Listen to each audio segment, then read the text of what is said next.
I'm here from NextDrop.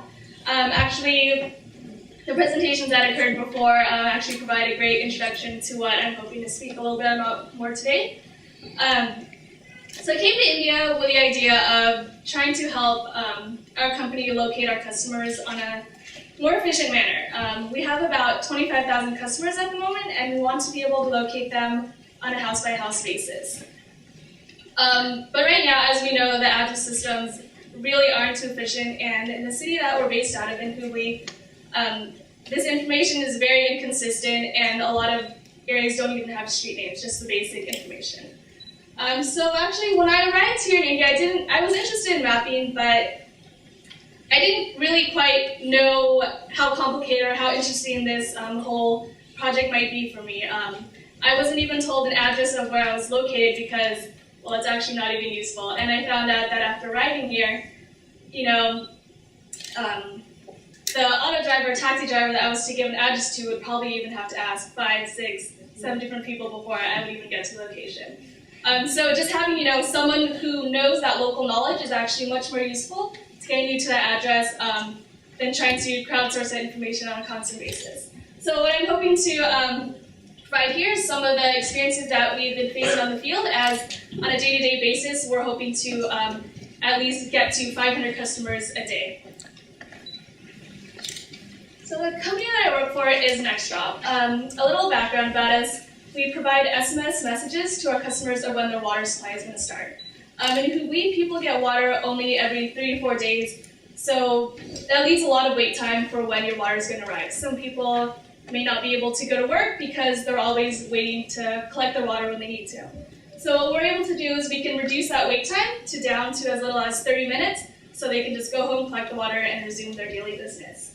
At the moment, the way that we are collecting our customers and figuring out where they are is going house to house and gathering their address information.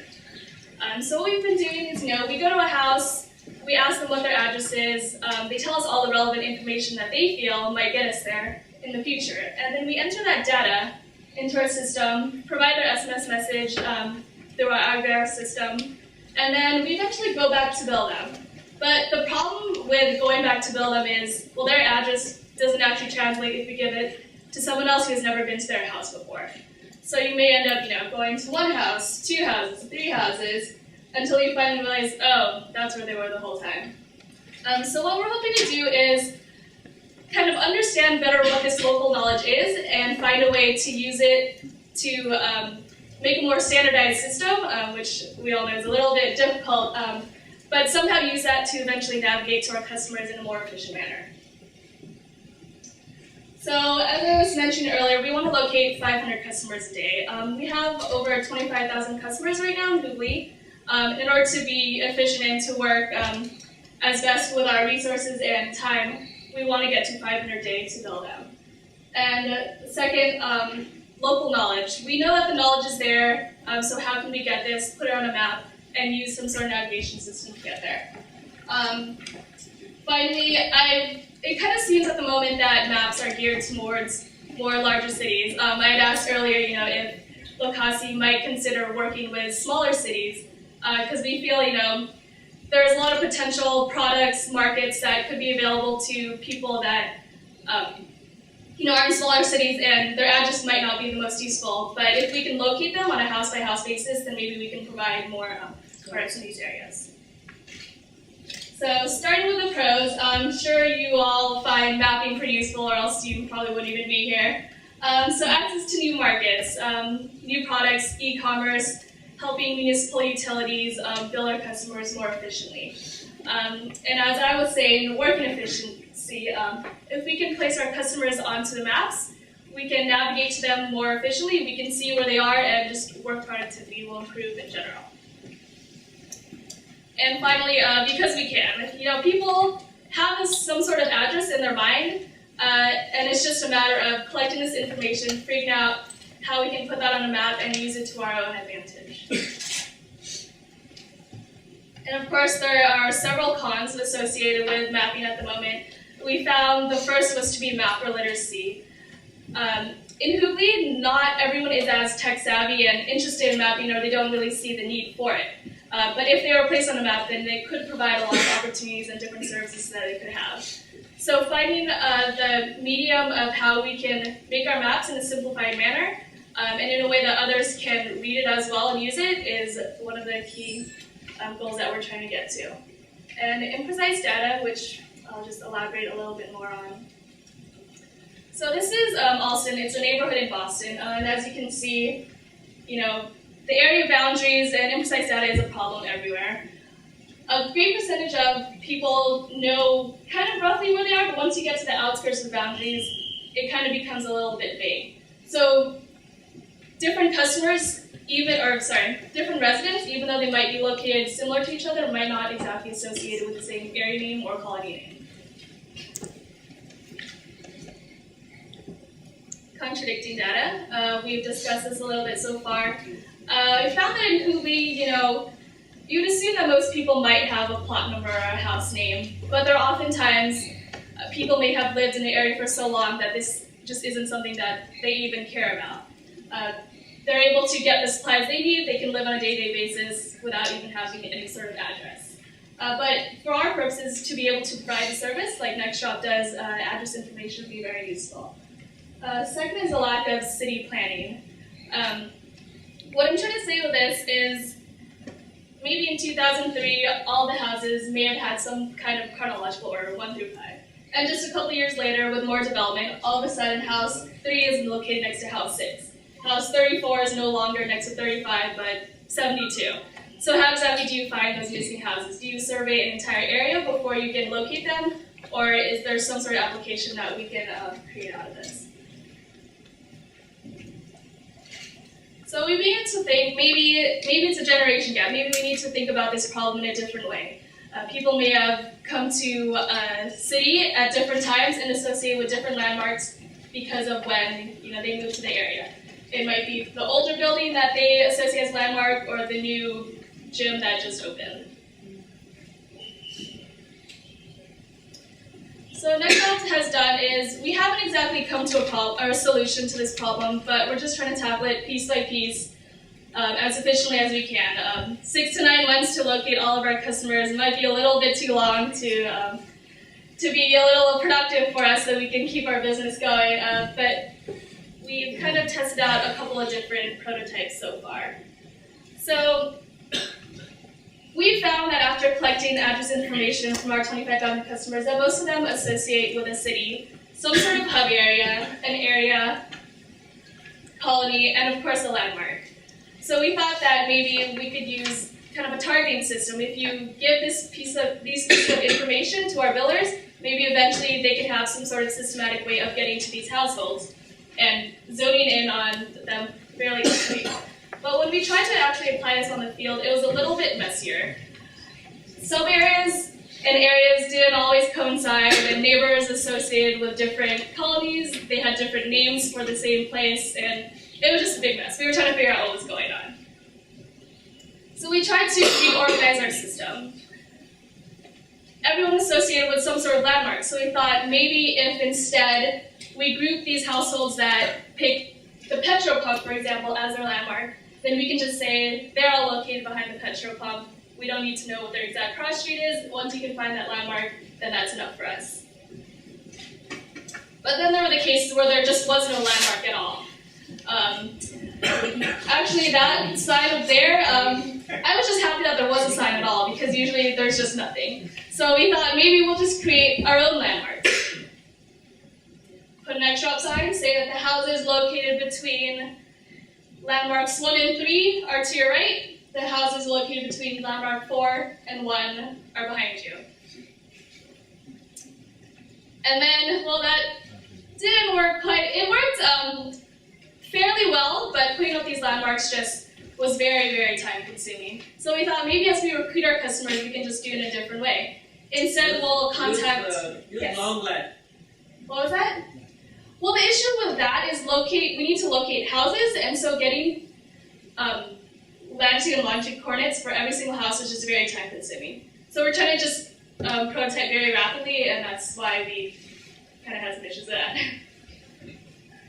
Okay, so we had an area development who knows the area pretty well, and we just assume, he'll be the main point of contact, and he can tell us the boundaries of where we're trying to go. So, for example, this is an area who gets water supply between 7 p.m. and 7 a.m. So we put those boundaries out. We put this information on a smartphone and went out there and recruited our customers, assuming that all of them in this boundary are going to get water at the same time. But of course, this didn't really happen. Some of these customers got water at 7 a.m. instead, and it was just contradicting information. Who actually knows this information? Is it development? Is it the customers? Is it the city? And then we decided maybe, mapping isn't the most useful tool for us. Maybe we need to think outside of the box. Being able to locate one customer in an area might be a little more useful than locating every single customer in the area. So I guess that said, sorry, I went through that a little bit fast. I just wanted to present some of the problems that we've been having on the field and see if there's any, ideas that we can develop out of this and how we can get to the customers more efficiently. It's a very crude method that we're using at the moment to locate our customers, but hopefully this information is a little bit useful to what the complications are actually on the field.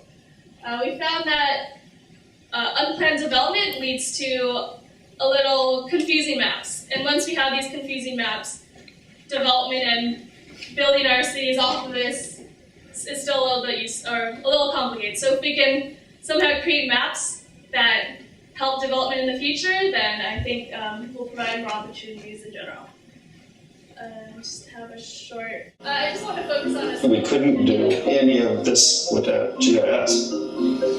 For the first time, we have a 3D building model for the whole city. And that's possible because the whole region now has LiDAR data. With LiDAR systems, the satellite or aircraft beams down to the Earth. The beam bounces back up. They gather information based on the return of objects on the ground. So you end up with a very good terrain model. At laser point accuracy, literally, we can take our information and actually start to visualize things three-dimensionally. Instead of worrying about what if a proposed building threw a shadow all over the park, we did a shadow analysis using the GIS to calculate that it doesn't really impact the park. People went out and measured it, and we were within 2 feet, I believe. The city says you can't build anything that's going to block the view of the mountain from up on the hills. With the GIS, we're able to do sightline evaluation to prove that proposed buildings would not block the view of the mountain. And that made people happy. Pretty much what I was trying to show with that is, once we can get maps that actually work, we can influence the way that development is done, and eventually, hopefully these maps are even more useful and we're able to collect information that's actually just more useful to start off with. So I guess with that, I just wanted to put out some questions there and see if any ideas and thoughts might arise. Yes? Just to understand your need, Sure. you need the address and location only for billing collection, or is it also for providing the information that that water is coming? It's for both. And that's where we're kind of getting some sort of an issue, because the people that actually collect and get water at the same time aren't necessarily associated with one area. So there's a lot of overlap that's going on. So being able to have different layers on a map is what we're looking to have in the future. Because if it's only for billing, you can probably bypass the problem. I mean, you can partner with, for example, Department of Posts. I mean, they moderate every calls. Yeah, we have considered that option. Or alternatively, you can think of mobile-based payment solutions. Like Those are definitely things to think of, that we're considering. You could also look at some address cleaning solutions. Which kind of something like you can pass an address with commas, the separator, and then standardize those addresses using some tools. So if you have one reference point, you can get some other addresses, and then, for instance, it could be some people write as MG Road in Bangalore, some others write as Mahatma Gandhi Road. So there are ways of standardizing that, and then you can do a geocoding on that. Might be probably have some Yeah,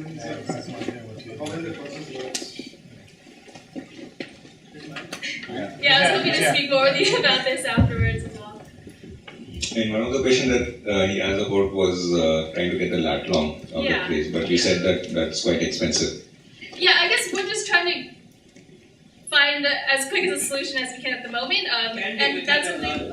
What was that? You're at the location, you get the light log, you take a picture, you got everything you want to get back to that place. You're done. Yeah.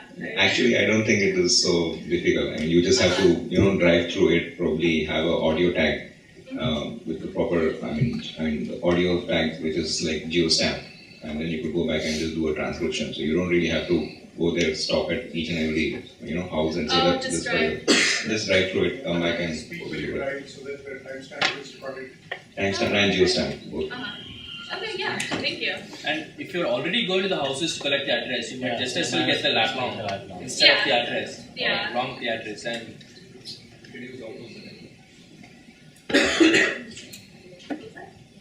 I mean to say, transport basically are autos, and most of the time many people will be using that. So probably we can use those facilities to get you data, whatever you want, more than be frequently going up and down. But I guess part of our problem is even if we can collect this, lat long information put onto the maps, not many people know how to use these map information. So now we're facing the problem of how to translate this and put it into a format that some people that aren't familiar with maps can actually use to get to their location. So one thing we are considering is having maybe printouts or using SMS to get to these locations.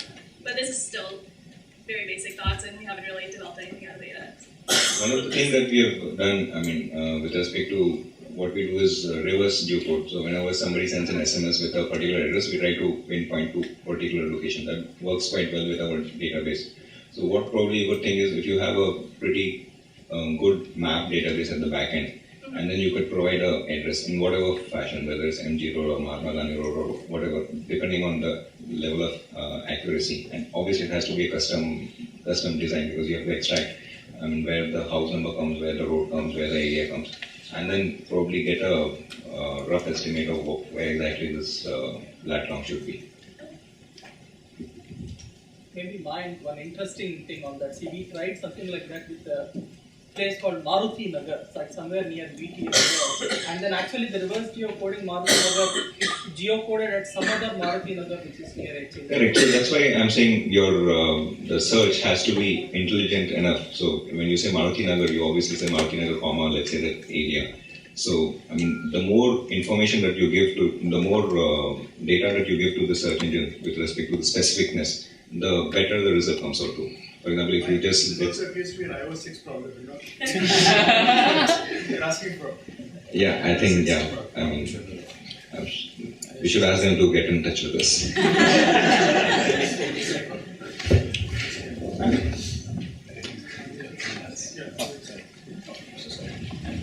I guess I want to comment on one more thing. So as we're collecting information from customers, we ask usually, what is your landmark? And oftentimes we'll get a building or a road not a building or a school or just maybe a tree. But there are oftentimes when people will give us a road also. And then you wonder, if this is your landmark, you could be located anywhere along this road. And it's just being able to gather information from people that is useful to us, I guess is still something we're trying to figure out as well. Actually, a different question.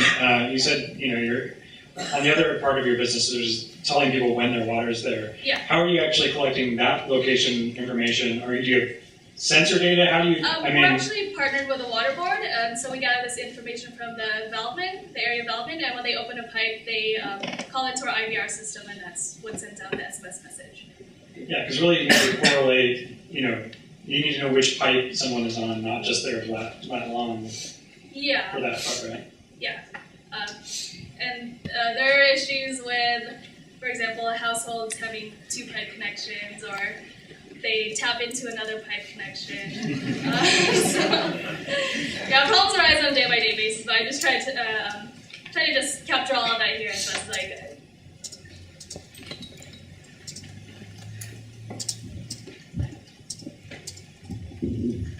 Anyone else have any questions? I have a general question about the choice of smaller towns for NextDrop as a Sorry, solution. what was that? The choice of smaller towns as a for providing this service. What I have seen in villages is that typically this information that water is coming just flows. I mean, by word of mouth. Yeah. I've collected water that way and so on. So there, I wouldn't think that every household will subscribe to this service to get this information. On the other hand, I think it will be more useful in like cities where it's not much of a neighborhood in that sense, and of course it's not like a horizontal flow, but more like vertically built places. So we don't know whose connection is where and Exactly. what and so on, right? Yeah. So I wonder, like, how is the response, and is it like every house subscribes to your service? No, I'd say it's about maybe about 70% of the people that we try to recruit actually use our service. They do find it useful. In Kugli, there's quite a wide variety of middle income, high income, low income, and we get different responses from different areas. We're actually still trying to conduct more research to figure out why this is the case. How much does the service cost? It's 10 rupees per month.